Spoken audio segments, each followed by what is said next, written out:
ಅವರು ಕೆಪಿಸಿಸಿ ಅಧ್ಯಕ್ಷರಾಗಿ 6 ವರ್ಷ ಆದಂತ ಇದಕ್ಕೆ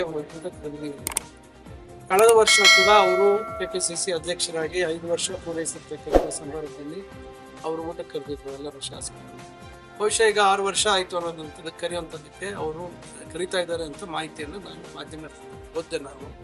ನನಗಿನ್ನ ಯಾವುದೋ ಅದರ ಬಗ್ಗೆ ಆಹ್ವಾನ ಬಂದಿಲ್ಲ. ಅವರು ನಮ್ಮ ಪಕ್ಷದ ಅಧ್ಯಕ್ಷರು, ಅವರು 6 ವರ್ಷ ಅಧ್ಯಕ್ಷರಾಗಿ ಅವ್ರ ಅವಧಿ ನಾನು ಮಾಡಿದ್ದೀನಿ, ಕೆಲಸ ಮಾಡಿದ್ದೀನಿ. ಅದಕ್ಕೆಲ್ಲರಿಗೂ ಒಂದು ಸಂತೋಷದ ಒಂದು ಸಂದರ್ಭ ಇದೆ. ಒಂದು ಸತಿ ಮುಖ್ಯಮಂತ್ರಿಗಳು ಭಾಗವಹಿಸಿ ಆ ಒಂದು ಊಟದ ಇದಕ್ಕೆ ಮುಖ್ಯಮಂತ್ರಿಗಳು ಬಂದು ಭಾಗವಹಿಸಿ ಅವರು ಸ್ವಲ್ಪ ತಿಂದು ಎಲ್ಲರನ್ನು ಮಾತಾಡಿಸ್ಬೇಕು. ಆ ರೀತಿ ಇದ್ರೆ ನಾವು ಪಕ್ಷದ ಒಂದು ಅಧ್ಯಕ್ಷರ ಸೂಚನೆ ಒಂದು ಆಹ್ವಾನ ಇದ್ದಾಗ ಎಲ್ಲರೂ ನಾವು ಪಕ್ಷದ ವಿಚಾರ ಬಂದಾಗ ಎಲ್ಲರೂ ನಾವು ಒಗ್ಗಟ್ಟಾಗಿ ನಾವು ಅವೆಲ್ಲ ಮಾಡುವಂಥದ್ದಾಗಿದೆ.